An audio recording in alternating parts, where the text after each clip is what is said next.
ಆಸ್ಪತ್ರೆಗೆ ತುಂಬಬೇಕಾಗಿದೆ. ನನ್ನತ್ತಿಗೆ ಗುಣವಾಗಿ ಬಂದ ಮೇಲೆ ನಾನೇ ನಿನಗೆ ಬಂಗಾರದ ಒಡವೆ ಮಾಡಿಸಿಕೊಡುತ್ತೇನೆ. ಓಕೆನಾ ಚಿನ್ನ? ಹೌದು ಸರೋಜಾ, ನನ್ನ ತಮ್ಮ ಹೇಳೋ ಮಾತು ಸತ್ಯ. ಮುಂದಿನ ವರ್ಷದ ಪೀಕ್ ಬಂದ ಮೇಲೆ ನಿನಗೆ ಬಂಗಾರದ ಒಡೆಗಳು ಮಾಡಿಸಿಕೊಡ್ತೇವೆ ಸರೋಜವ, ಮಾಡಿಸಿಕೊಡುತ್ತೇವೆ. ಮಾವ ಸಾಕು, ಮನ್ನಿಸಿ ನಿಮ್ಮ ಮಾತನ್ನ. ನನಗೆ ಹಣ ಬೇಕು ಅಷ್ಟೇ. ಸರೋಜಾ, ಈ ಹಣವನ್ನು ಆಸ್ಪತ್ರೆಗೆ ಕಟ್ಟದಿದ್ದರೆ ನನ್ನ ಅತ್ತಿಗೆ ಹಣ ಬೀಳುವುದು ಖಂಡಿತ. ನಿನ್ನ ಅಧಿಕಾರ ನನ್ನ ಮುಂದೆ ಚಲಿಸಬೇಡ. ನಾನು ತಂದ ನಾಯಿ ನೀನು. ಮುಚ್ಚ್ರಿ ಬಾಯಿನ. ನಾನೇನು ಈ ಮನೆಗೆ ನಾಯಿಯಾಗಿ ಬಂದಿಲ್ಲ. ಕಾಲೇಜ್ನಲ್ಲಿ ನಿಮ್ಮನ್ನ ಪ್ರೀತಿ ಮಾಡಿ ನನ್ನ ಹೆಸರಿಗಿದ್ದ 10 ಎಕರೆ ಜಮೀನನ್ನ ತೆಗೆದುಕೊಂಡು ಬಂದು ನಿಮ್ಮನ್ನ ಮದುವೆ ಆಗಿದ್ದೇನೆ. ನೀನು ಹೇಳುವ ಮಾತು ಸತ್ಯವಿದೆ ಸರೋಜವ್ವ, ಆದರೆ ಮನೆಯ ಪರಿಸ್ಥಿತಿ ಸ್ವಲ್ಪ ಅರ್ಥ ಮಾಡಿಕೊಳ್ಳಬೇಕು. ಲೋ, ನನಗೆ ಅರ್ಥದ ಮಾತು ಹೇಳುವ ಅನರ್ಥ. ನಾನು ಈ ಮನೆ ಯಜಮಾನ್ತಿ. ನನಗೆ ಇಷ್ಟ ಬಂದಂತ ಒಡವೆಗಳನ್ನ ಹಾಕಿಕೊಂಡು ಮೆರಿಬೇಕನ್ನುವುದು ನನ್ನ ಆಸೆ. ಅದನ್ನ ಕೇಳಕ್ಕೆ ನೀನ್ ಯಾರೋ? ಸರೋಜಾ, ನಿನ್ನ ಆಸೆಗೆ ಸ್ವಲ್ಪ ಮಿತಿ ಇರಲಿ. ನಿಮ್ಮ ಉಪದೇಶ ನನಗೆ ಬೇಕಾಗಿಲ್ಲ. ಈ ಮನೆಯಲ್ಲಿ ನಿಮಗೆ ಹೇಗೆ ತಿಳಿತೋ ನೀವಿರಿ, ನನಗೆ ಹೇಗೆ ತಿಳಿತೋ ನಾನಿರ್ತೀನಿ. ಅಣ್ಣ, ಅವಳ ಮಾತನ್ನು ಏನು ಕೇಳುತ್ತಿರುವೆ? ಈ ಹಣವನ್ನು ಒಯ್ದು ಮೊದಲು ಆಸ್ಪತ್ರೆಗೆ ಕಟ್ಟಿ ಬಾ. ವಿಕ್ರಮ್, ಮೊದಲು ಈ ಹಣ ಸುಟ್ಕೇಸ್ ತೆಗೆದುಕೊಂಡು ಆಸ್ಪತ್ರೆಗೆ ಹೋಗೋಣ. ನಡೆಯಪ್ಪ. ನಡೆಯಪ್ಪಾಜಿ, ಬೇಗನೆ ಆಸ್ಪತ್ರೆಗೆ ಹೋಗೋಣ.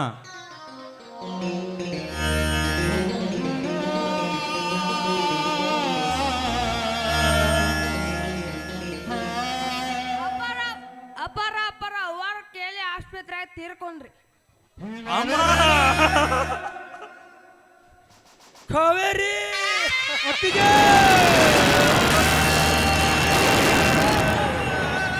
ಈ ನಮ್ಮ ಸುಂದರವಾದ ಮನೆತನವನ್ನು ಒಡೆದು ನುಚ್ಚು ನೂರು ಮಾಡಿ ಹೋಗಬೇಕು. ನುಚ್ಚು ನೂರು ಮಾಡಿ ಹೋದೆಯ. ಇನ್ನು ಮುಂದೆ ನೀನಿಲ್ಲದ ನಾನು ಬದುಕೋದಿಲ್ಲ ಕಾವೇರಿ, ಬದುಕೋದಿಲ್ಲ. ಅಮ್ಮ, ನಿನ್ನ ಮಗನನ್ನು ಪರದೇಶಿ ಮಾಡಿ ಹೋದೆಯ ತಾಯಿ, ಹೋದೆಯ. ಇನ್ನು ಮುಂದೆ ನಾನು ಯಾರಿಗೆ ಅಮ್ಮ ಎಂದು ಕರೆಯಲಿ ತಾಯಿ, ಅಮ್ಮ ಎಂದು ಕರೆಯಲಿ? ಅಮ್ಮ, ನಿನ್ನ ಮುದ್ದು ಮಗನಂತೆ ನಿನ್ನೊಂದಿಗೆ ಇದ್ದು ಜೀವನ ನಡೆಸಬೇಕೆಂದರೆ ಸತ್ತು ಸ್ವರ್ಗ ಸೇರಿದೆಯಾ ತಾಯಿ, ಸತ್ತು ಸ್ವರ್ಗ ಸೇರಿದೆಯಾ? ಅತ್ತಿಗೆ ಹೆತ್ತ ಮಗನಂತೆ ತುತ್ತು ಮಾಡಿ ಉಣಿಸುತ್ತಿದ್ದೆ. ನೀ ಸತ್ತ ಮೇಲೆ ಖಂಡಿತ ನಾನು ಬದುಕುವುದಿಲ್ಲ ಅತ್ಯಮ್ಮ, ಬದುಕುವುದಿಲ್ಲ.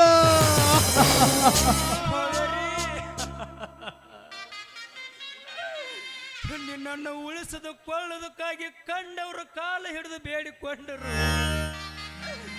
ಯಾರೂ ಹಣ ಕೊಡಲಿಲ್ಲ ಈ ಪಾಪಿಗೆ.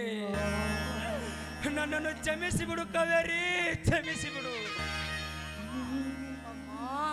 ಅಮ್ಮ, ನಾನು ಅಮ್ಮ ಎಂದರೆ ಸಾಕಮ್ಮ. ನನ್ನ ಕೆನ್ನೆಗೆ ಮುತ್ತಿಟ್ಟು ಬಾಯಲ್ಲಿ ತೊತ್ತಿಟ್ಟು ಉಳಿಸುತ್ತಿದ್ದ ತಾಯಿ, ಉಳಿಸುತ್ತಿದ್ದೆ. ನೀನಿಲ್ಲದೆ ನಾನು ಹೇಗೆ ಬದುಕಲಿ ತಾಯಿ, ಹೇಗೆ? ಕಾವೇರಿ, ನಾನು ಹೊಲದಲ್ಲಿ ಹುಂಬನಂತೆ ದುಡಿದು ಬೆವರು ಸುರಿಸಿದ್ದನ್ನು ಕಂಡು ನಿನ್ನ ಸೀರೆ ಸೆರಗಿನಿಂದ ನನ್ನ ಮುಖ ಒರೆಸುತ್ತಿದ್ದೆ. ನಿನ್ನಂತ ಧರ್ಮ ಪತ್ನಿಯನ್ನು ಕಳೆದುಕೊಂಡು ನಾನು ಹೇಗೆ ಜೀವನ ಸಾಗಿಸಲಿ ಕಾವೇರಿ, ಹೇಗೆ? ಅಣ್ಣ, ದೇವರಂತ ಅತ್ತಿಗೆಯು ಸತ್ತು ಹೋದ ಮೇಲೆ ಹೇಗೆ ಜೀವನ ಮಾಡುವುದನ್ನ ಈ ಮನೆಯಲ್ಲಿ? ಕುಮಾರ, ಅಮ್ಮ ಸತ್ತು ಹೋದಳಪ್ಪ. ಕಾವೇರಿ, ನೀ ಸತ್ತ ಮೇಲೆ ಇದ್ದ ನನ್ನ ಮಗನನ್ನು ಕಟ್ಟಿಕೊಂಡು ನಾನು ಹೇಗೆ ಬದುಕಲಿ ಕಾವೇರಿ? ಸಮಾಧಾನ ಮಾಡಿಕೊಳ್ಳಿ ಅಪ್ಪಾಜಿ, ಸಮಾಧಾನ ಮಾಡಿಕೊಳ್ಳಿ. ಸತ್ತು ಸ್ವರ್ಗ ಸೇರಿದ ನನ್ನ ತಾಯಿಯ ಅಂತ್ಯ ಸಂಸ್ಕಾರ ಮಾಡೋಣ ಬನ್ನಿ.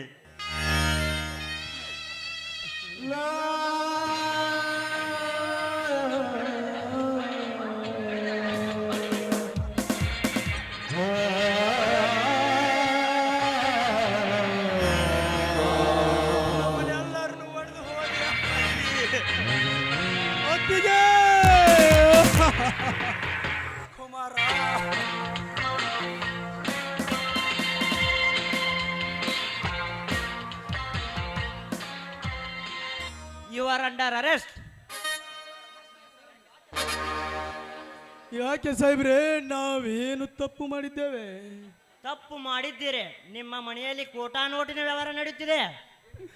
ಇದೇನು ಹೇಳ್ತಿದ್ರೆ ಸಾಹೇಬ್ರೇ, ನಮ್ಮ ಮನೆಯಲ್ಲಿ ಕೋಟ ನೋಟಿನ ವ್ಯವಹಾರ ಇಲ್ಲ ಸಾಹೇಬ್ರೇ, ಇಲ್ಲ.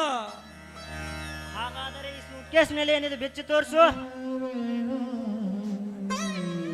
ಸಾಹೇಬ್ರಿ, ಇದರಲ್ಲಿ ಕೋಟಾ ನೋಟು ಇಲ್ಲ ಸಾಹೇಬ್ರೆ, ಬೇಕಾದ್ರೆ ನೋಡ್ಕೊಳ್ಳಿ.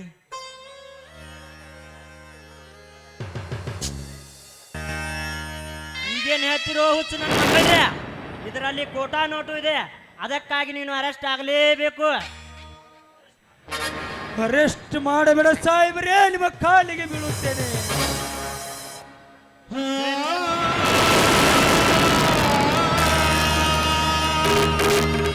ಈ ದುಡ್ಡು ಕೊಟ್ಟಿದ್ದು ಈ ಊರ ನಂಜೇಗೌಡರು. ಲೇ ನಾಲ್ಕು ನನ್ನ ಮಕ್ಕಳ್ರ, ಮಾಡೋದಲ್ಲ ನೀವೇ ಮಾಡಿ. ಈಗ ನಂಜೇಗೌಡನ ಮೇಲೆ ಹಾಕ್ಲಿಕ್ಕೆ ನಾಚಿಕೆ ಆಗುದಿಲ್ಲ ನಿನ್ನ ಹೇಸಿ ಜಲಮಕ್ಕೆ. ಪಿಸಿ ಅರೆಸ್ಟ್ ಮಾಡಿ ನಾನು. Yes sir.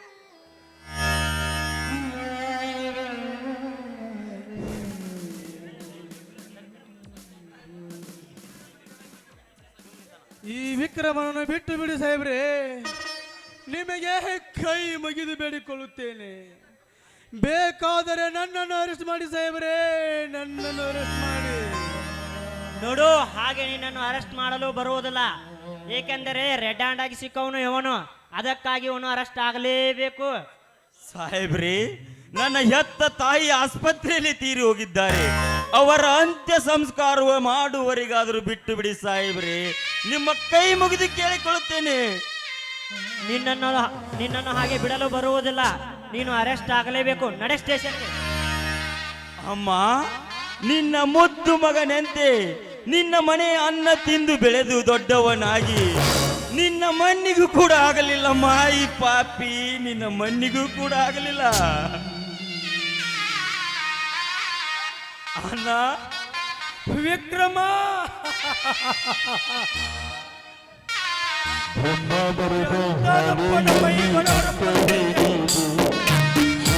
ನಮ್ಮನ್ನು ಬಿಟ್ಟು ಹೋಗಬೇಡ ವಿಕ್ರಮ, ಹೋಗಬೇಡ. ವಿಕ್ರಮ,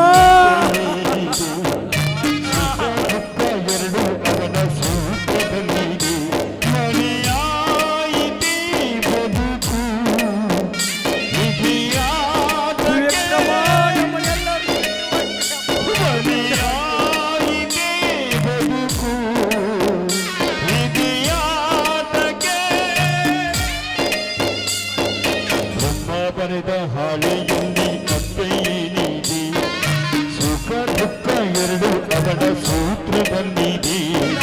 ಬ್ರಹ್ಮ ಬರೆದ ಹಾಳೆಯಲ್ಲಿ ಅಪ್ಪೇನಿದೆ, ಸುಖ ದುಃಖ ಎರಡು ಅವನ ಸೂತ್ರದಲ್ಲಿದೆ.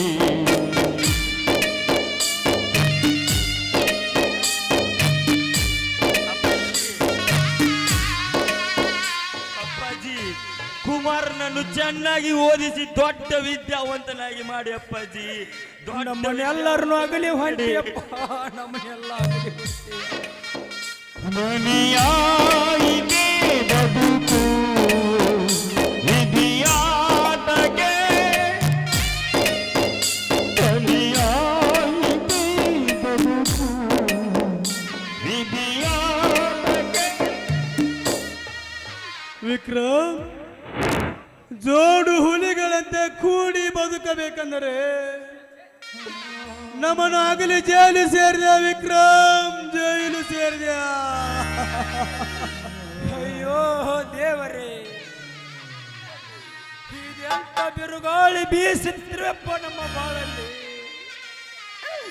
ಅಲ್ಲಿ ನೋಡಿದ್ರೆ ನನ್ನ ಹೆಂಡತಿ ಸತ್ತಳು, ಇಲ್ಲಿ ನೋಡಿದ್ರೆ ನಮ್ಮ ವಿಕ್ರಮ್ ಜೈಲಿಗೆ ಹೋದನು. ಇದನ್ನು ನೋಡಿ ನಾನು ಹೇಗೆ ಸಾಗಿಸಲಿ ಜೀವನ, ಹೇಗೆ ಸಾಗಿಸಲಿ ಕುಮಾರ? ಅಣ್ಣ, ವಿಕ್ರಮನವನ್ನು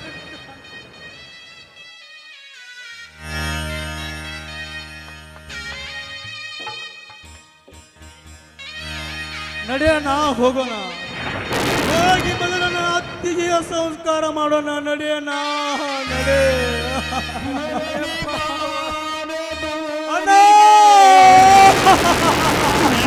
ಪಯಣ ಹೇಳಲಾಗದ ಮಾತಿನನಿ ನೋಡಲಾಗದ ಕಣ್ಣಿನನಿ ಕಾಣಲಾಗದ ಜಾಗದಲ್ಲಿ ನನ್ನ ಮಗನನ್ನು ನಾನು ಏನು ಮಾಡಲಿಕ್ಕಾಗಲಿ? ಕಂಡ